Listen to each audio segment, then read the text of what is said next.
하나님은 영이시다. 하나님께 예배를 드리는 사람은 영과 진리로 예배를 드려야 한다. 찬송가 1장 만복의 근은 하나님으로 하나님께 영광 돌리겠습니다.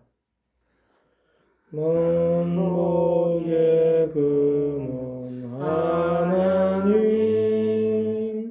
온 백성 찬송 드리고 저 천사여 찬송하세. 찬송 성부 성자 성령 아멘. 시편 25편으로 참회의 기도를 드리겠습니다. 주님, 내 영혼이 주님을 기다립니다. 나의 하나님, 내가 주께 의지하오니 내가 부끄러움을 당하지 않게 하시고 내 원수가 나를 이기어 승전가를 부르지 못하게 해주십시오. 주님을 기다리는 사람은 수치를 당할 리 없지만 함부로 속이는 자는 수치를 당하고야 말 것입니다. 주님, 주님의 길을 나에게 보여주시고 내가 마땅히 가야 할 그 길을 가르쳐 주십시오. 주님은 내 구원의 하나님이시니 주님의 진리로 나를 지도하시고 가르쳐 주십시오.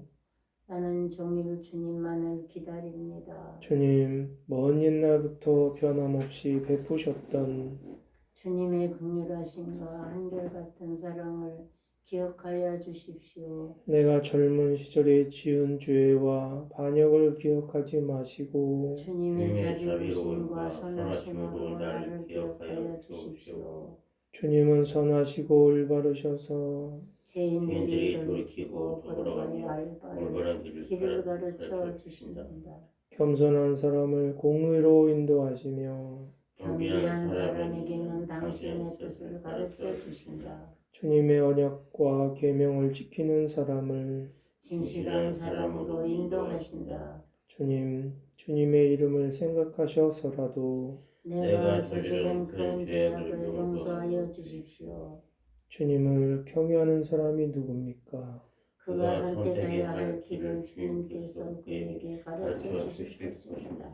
그가 한 생애를 평안히 살 것이니 그 자손이 땅을 위협으로 받을 것이다. 주님께서는 주님을 경외하는 사람과 의논하시며 그들에게서 주님의 언약이 진실함을 확인해 주신다. 주님만이 내 발을 원수의 올무에서 건지는 분이시기에 내 눈은 언제나 주님을 바라봅니다. 주님, 나를 돌보아 주시고 나에게 은혜를 베풀어 주십시오. 나는 외롭고 괴롭습니다.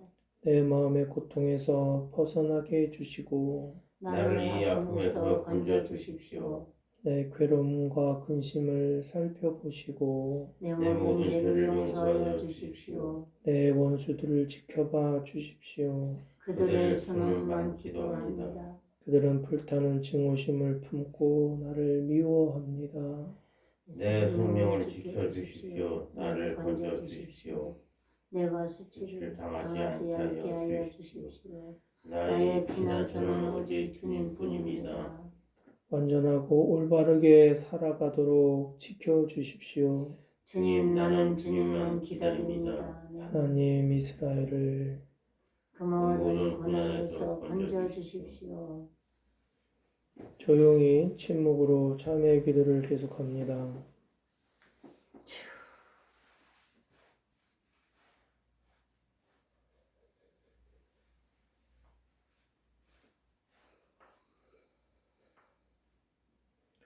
그리고 예수께서 그 여자에게 말씀하셨다. 네 죄가 용서받았다. 그러나 예수께서는 그 여자에게 말씀하셨다. 네 믿음이 너를 구원하였다. 평안히 가거라. 그러므로 그리스도 예수 안에 있는 사람들은 정죄를 받지 않습니다. 그것은 그리스도 예수 안에서 생명을 누리게 하는 성령의 법이 당신을 죄와 죽음의 법에서 해방하여 줬기 때문입니다. 니케아 콘스탄티노플 신경으로 신앙 고백을 한 목소리로 드리겠습니다. 한 분이신 하나님 아버지, 만유의 주관자요 하늘과 땅의 유영무영한 만물의 창조주이신 하나님을 믿나이다. 그리고 또 오직 한 분이신 주 예수 그리스도를 모든 시대에 앞서 성부로부터 탄생하신 하나님의 독생자이시며 빛으로부터 나신 빛이시요 참 하나님으로부터 나신 참 하나님으로서 창조되지 않고 탄생하시어 성부와 동일 본질이시며 만물이 다 이분으로 말미암아 창조되었음을 믿나이다. 우리 인간을 위하여 우리의 구원을 위하여 하늘에서 내려오셔서 성령으로 또 동정녀 마리아에게 혈육을 취하시고 사람이 되심을 믿으며 본디오 빌라도 시대에 우리를 위하여 고난을 받으시고 십자가에 못 박히시고 묻히심을 믿으며 성경 말씀대로 3일 만에 부활하시고 하늘에 올라 성부 오른편에 앉아 계시며 사한 이와 죽은 이를 심판하러 영광 속에 다시 오시리라 믿나니 그분의 나라는 끝이 없으리이다. 그리고 주님이시며 생명을 주시는 성령을 믿나니 성령은 성부로부터 발원하시며 성부와 성자와 더불어 같은 흠숭과 영광을 받으시며 예언자를 통하여 말씀하시나이다. 하나님 거룩하고 보편되고 사도로부터 이어오는 교회를 믿나이다. 죄를 사하는 하나의 세리를 알고 고백하나이다. 죽은 이들의 부활과 후세의 영생을 굳게 믿고 기다리나이다. 아멘. 오늘 본문 말씀은 로마서 2장 27절에서 29절과 로마서 3장 1절의 말씀입니다. 오늘 말씀의 제목은 하나님께서 선택하신 사람들의 표식입니다. 본문 말씀 로마서 2장 27절로부터 읽겠습니다. 그리고 본래 할례를 받지 않았더라도 율법을 온전히 지키는 사람이 율법의 조문을 가지고 있고 할례를 받았으면서도 율법을 범하는 사람인 그대를 정죄할 것입니다. 겉으로는 유대 사람이라고 해서 유대 사람이 아니요 겉모양으로 살갗의 할례를 받았다고 해서 할례가 아닙니다. 오히려 속 사람으로 유대 사람인 이가 유대 사람이며 율법의 조문을 따라서 받는 할례가 아니라 성령으로 마음에 받는 할례가 참 할례입니다. 이런 사람은 사람에게서가 아니라 하나님에게서 칭찬을 받습니다. 그러면 유대 사람의 특권은 무엇이며 할례의 이로움은 무엇입니까? 로마서 3장 1절에서 유대 사람이 의미하는 것은 영적인 유대인이 아니라 육체 혈통적 유대인을 말하고 있습니다. 그것은 로마서 3장 직전의 구절, 로마서 2장 27로 29절을 읽으면 알 수 있습니다.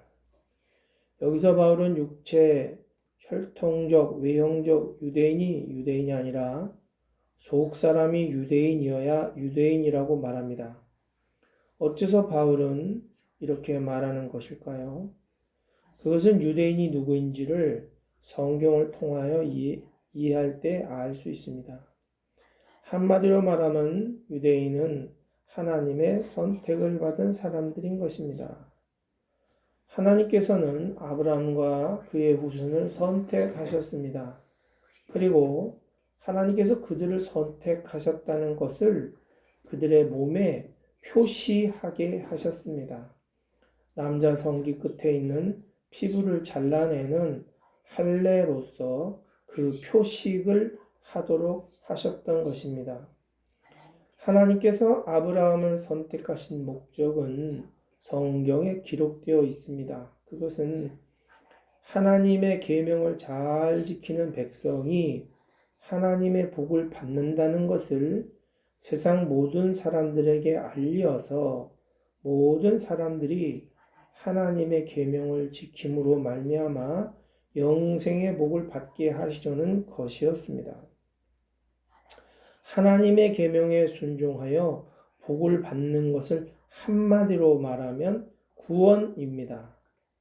그런데 하나님은 이 구원을 이루실 구원자를 약속하셨던 것입니다. 이 구원을 한 사람을 통하여 이루신다고 약속하신 것입니다. 그런데 구원을 필요로 하는 어려운 상황을 먼저 전제해야 합니다. 이 어려운 상황을 죄라고 합니다. 창세기에서 최초로 죄를 범한 하와에게 이 약속은 가장 먼저 주어져야 했던 것입니다. 하와가 지은 죄는 하나님께서 금하신 선악과를 따먹은 죄였고 그것이 하나님의 계명을 어긴 처음 죄였던 것입니다. 그리고 그 죄로 인해서 죽음의 선고를 받았기 때문에 하와에게 필요한 구원은 죽음에서 구원받는 것이었습니다. 모든 인류도 죄에서 구원을 받아야 하고 그래서 죽음에서 생명으로 구원받을 필요가 있는 것입니다. 성경에는 이 구원자를 왕, 제사장, 선지자로 예언하였던 것입니다. 왕, 제사장, 선지자는 그의 머리에 기름을 부어서 임명했기 때문에 하나님께서 약속하신 이 구원자를 기름 부음을 받은 사람이라는 뜻의 그리스도라고 불리게 된 것입니다. 하나님의 그리스도를 통한 구원의 약속은 하와에게서 아브라함에게로 또 그의 약속의 아들 이삭에게로 그리고 이삭의 둘째 아들 야곱에게로 그리고 야곱의 넷째 아들 유다에게 이어졌습니다. 유다의 후손을 부르는 말이 유대인이라는 것입니다. 그리고 유다에게서 다윗 왕에게로 이어졌습니다. 그래서 사람들이 예수님을 부를 때에 다윗의 자손으로 부른 것은 예수님은 하나님께서 약속하신 그리스도라고 사람들이 알았다는 것입니다. 그러므로 유대인이라는 말 속에는 많은 뜻이 함축되어 있는 것입니다. 그래서 바울은 단지 혈통적으로 그리고 몸의 할례를 했다고 해서 유대인이 아니라고 말하는 것입니다. 유대인은 하나님의 계명에 순종하여 하나님의 생명의 복을 받은 사람이기 때문입니다. 그래서 어떤 사람이 비록 혈통적으로는 아브라함, 이삭, 야곱의 후손이 아닐지라도 하나님의 선택을 받은 사람이라면 그가 참 유대인이라고 바울은 말하는 것입니다. 하나님의 선택을 받은 사람은 그의 몸에 할례의 표식이 없더라도 유대인이라는 것입니다. 선택받은 사람은 그의 마음에 성령으로 할례를 받은 표식이 있기 때문이라는 것입니다. 바울은 성령의 할례가 진정한 할례라고 합니다. 그렇다면 성령으로 받는 마음의 할례는 무엇일까요? 할례 받는 것도 아무것도 아니요 할례 받지 아니하는 것도 아무것도 아니로되 오직 하나님의 계명을 지킬 따름이니라. 고린도전서 7장 19절입니다. 진정한 유대인은 하나님의 뜻인 계명을 문자적 형식적으로 지키는 사람이 아니라 성령의 능력으로 말미암아 마음으로부터 순종하는 사람이라는 것입니다. 이 사람이 하나님의 생명의 새 언약을 마음으로 받은 사람, 즉 마음의 할례를 행한 하나님께서 선택하신 진정한 유대인이라는 것입니다. 고린도후서 3장 3절과 6절을 읽겠습니다. 여러분은 분명히 그리스도께서 쓰신 편지입니다. 우리는 그것을 작성하는 데에 봉사하였습니다. 그것은 먹물로 쓴 것이 아니라 살아계신 하나님의 영으로 쓴 것이요 돌판에 쓴 것이 아니라 가슴판에 쓴 것입니다. 하나님께서 우리에게 새 언약의 일꾼이 되는 자격을 주셨습니다. 이 새 언약은 문자로 된 것이 아니라 영으로 된 것입니다. 문자는 사람을 죽이고 영은 살립니다. 진정한 하나님의 사람은 모세가 받은 십계명 돌판에 있는 보이는 문자대로 눈에 보이는 외형만 순종하는 사람이 아니라 보이지 않지만 사람의 마음에 역사하시는 하나님의 영의 마음으로부터 순복하는 사람이라는 것입니다. 그러므로 진실한 순종은 사람의 마음에 역사하시는 하나님의 성령으로만 가능하다는 것입니다. 이러한 말씀은 구약에 이미 약속되어 있습니다. 에레미야 31장 33절입니다. 그러나 그 시절이 지난 뒤에 내가 이스라엘 가문과 언약을 세울 것이니 나는 나의 율법을 그들의 가슴 속에 넣어주며 그들의 마음판에 새겨 기록하여 나는 그들의 하나님이 되고 그들은 나의 백성이 될 것이다. 나 주의 말이다. 하나님이 나의 하나님이 되고 내가 하나님의 백성이 되기 위해서는 하나님의 계명이 나의 마음에 새겨져야 합니다. 에스겔 11장 19절에서 20절을 읽겠습니다. 그때에 내가 그들에게 일치된 마음을 주고 새로운 영을 그들 속에 넣어주겠다. 내가 그들의 몸에서 돌같이 굳은 마음을 없애고 살같이 부드러운 마음을 주겠다. 그래서 그들은 나의 율례대로 생활하고 나의 규례를 지키고 그대로 실천하여 내 백성이 되고 나는 그들의 하나님이 될 것이다. 또 에스겔 36장 26절에서 27절을 함께 봉독하겠습니다. 너희에게 새로운 마음을 주고 너희 속에 새로운 영을 넣어주며 너희 몸에서 돌같이 굳은 마음을 없애고 살갗처럼 부드러운 마음을 주며 너희 속에 내 영을 두어 너희가 나의 모든 율례대로 행동하게 하겠다. 그러면 너희가 내 모든 규례를 지키고 실천할 것이다. 돌같이 굳은 마음을 없애는 것이 곧 마음의 할례인 것입니다. 그렇다면 돌같이 굳은 마음은 어떤 마음일까요? 첫째로 고집하는 마음입니다.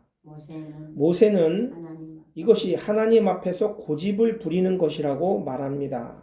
신명기 10장 16절에 그러므로 당신들은 마음의 할례를 받고 다시는 고집을 부리지 마십시오. 고집은 자신의 뜻을 굽히지 않고 하나님께 지속적으로 거역하는 수동적 태도를 보여줍니다. 둘째로 교만으로 인해 하나님을 대적하는 마음이 돌같이 굳은 마음입니다. 이 마음은 교만이 가득하여 하나님의 징계에도 불구하고 하나님께 적극적으로 대적하는 마음입니다. 에레미야 26장 41절입니다. 나도 그들을 대항하여 그 대적의 땅으로 끌어갔음을 깨닫고 그 할례 받지 아니한 마음이 낮아져서 그 죄악의 형벌을 순순히 받으면 본문에서 마음의 할례를 행하려면 먼저 하나님의 징계를 순하게 받아들이는 태도가 필요하다고 합니다. 내가 받는 징계는 당연하다. 오히려 내가 지은 죄에 비하여 가볍다. 하나님 사랑의 매를 치시니 감사합니다. 회개합니다. 이렇게 기도할 때 마음의 할례가 시작되는 것입니다. 만약 우리가 마음의 할례를 거부하고 고집하고 교만하여 하나님을 대적하기를 계속하면 어떻게 될까요? 돌같이 굳은 마음의 결국은 무엇일까요? 그 결국은 악한 행실과 그로 인한 하나님의 영원한 불심판입니다. 이 심판을 받는 곳이 지옥입니다. 에레미야 4장 4절입니다. 유다 백성과 예루살렘 주민아 너희는 나 주가 원하는 할례를 받고 너희 마음의 포피를 잘라내어라. 그렇지 않으면 너희의 악한 행실 때문에 나의 분노가 불처럼 일어나서 너희를 태울 것이니 아무도 끌 수 없을 것이다. 이제 우리는 마음의 할례가 반드시 필요한 것을 알게 되었습니다. 그렇다면 굳은 마음을 어디까지 벗겨내야 하는 것일까요? 아마도 부드러운 마음이 드러날 때까지 벗겨내야 할 것입니다. 그렇다면 부드러운 마음은 어떤 마음일까요? 성경은 그 마음을 하나님을 사랑하는 마음이라고 합니다. 신명기 30장 6절입니다.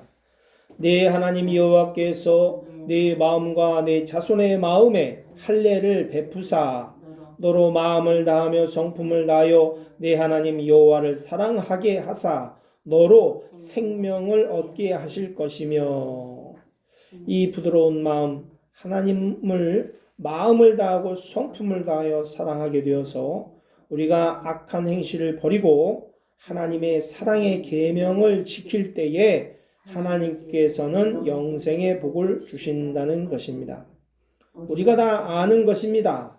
내 마음이 변하지 않고서 이웃을 사랑하는 척, 용서하는 척, 진실한 척, 성실한 척 연기하는 것은 진정 힘든 일입니다. 마음이 변해야 합니다.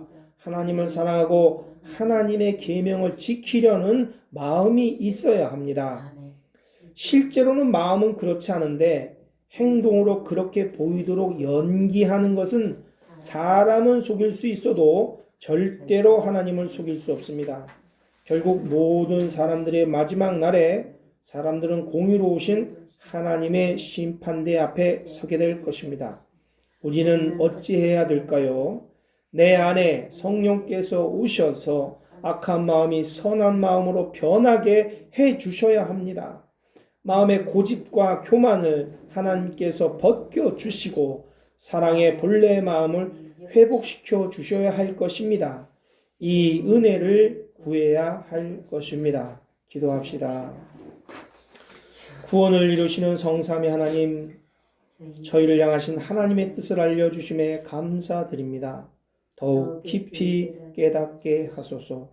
구하오니 성경에 약속하신 대로 저희 마음의 고집과 교만의 굳은 마음을 제거하시고 거룩한 영 성령님으로 저희 마음을 채우시사 언제나 어디서나 저희로 하여금 하나님을 사랑하며 진실한 마음과 자원하는 마음으로 악이 아닌 선행을 실천하는 은혜 주시옵기를 구하나이다. 그리함으로써 주께서 약속하신 현세와 내세의 모든 복과 영생을 저희가 누리게 하시옵기를 살아계신 예수 그리스도의 이름으로 간절히 구하옵나이다. 아멘.